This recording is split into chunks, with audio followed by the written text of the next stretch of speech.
मुख्यमंत्री डॉक्टर मोहन यादव ने ग्रामीणों और किसानों को खास संदेश देते हुए बड़ी गारंटी भी दी है।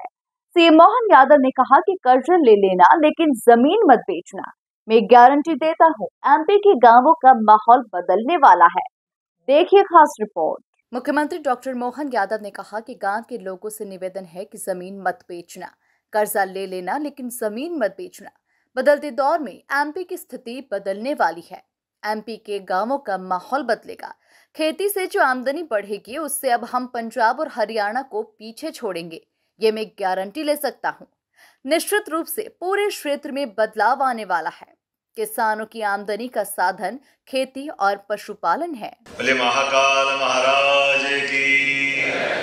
और सच्चे अर्थों में भारत को अगर ढूंढना तो वो गांवों में बसता है।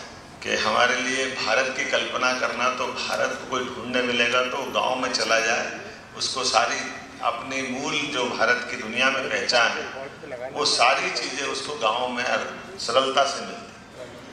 बदलते दौर में शहरीकरण में गाँव का पे इफेक्ट शहर का आ रहा है, थोड़ी उसकी स्थिति बदल रही, लेकिन अभी भी हमारे गांव ही वो स्थान है जिनके कारण से ये 1000 साल की गुलामी का लंबा काल निकल गया। राजधानी के कुशाभाऊ ठाकरे कन्वेंशन सेंटर में आयोजित आत्मनिर्भर पंचायत समृद्ध मध्य प्रदेश कार्यक्रम में मुख्यमंत्री यादव ने कहा कि गांवों में भारत की आत्मा बसती है।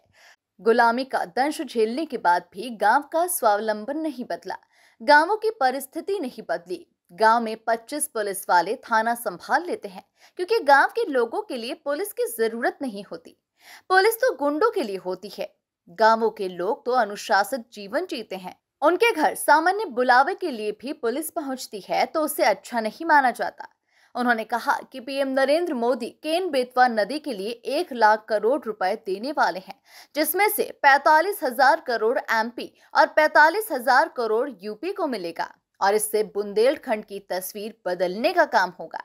मुझे इस बात की प्रसन्नता है, समृद्ध पंचायत और समृद्ध मध्य प्रदेश इस सूत्र वाक्य को लेकर के 3 दिवसीय कार्यशाला मध्य प्रदेश स्तर की यशस्वी ग्रामीण पंचायत मंत्री माननीय प्रहलाद पटेल जी के नेतृत्व में ये हो रही है, जिसके कारण से हमारे जिला पंचायत, जनपद पंचायत और सरपंच स्तर के सभी गणमान्य महानुभावों को बुला करके उनके विभाग के माध्यम से पंचायत के अंदर विकास के होने वाले अलग अलग आयामों के लिए अलग अलग सत्र आयोजित करते हुए सरकार के साथ सरकार की मूल भावना है कि प्रत्येक पंचायत यशस्वी प्रधानमंत्री की सपनों के अनुसार समृद्ध बने और न केवल समृद्ध बने बल्कि आदर्श रूप भी ग्रहण करे।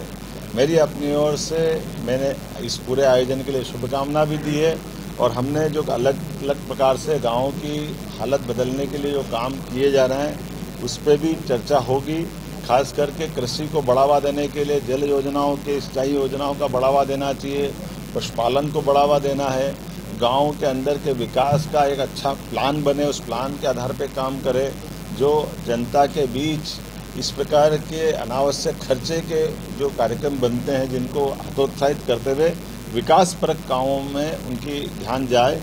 मैं अपनी ओर से इस पूरे आयोजन के प्रति शुभकामना देता हूं, बधाई देता हूं। सीएम यादव ने कहा कि नगर निकायों में गायों को रखने के लिए कांजी हाउस बनाए जाते हैं। वास्तव में कांजी हाउस जेल जैसा है। हम गौशाला बनाएंगे और जिस गौमाता को लोग पाल नहीं पाएंगे उसे गौशाला में रखेंगे। Bureau report, MP news, Bhopal.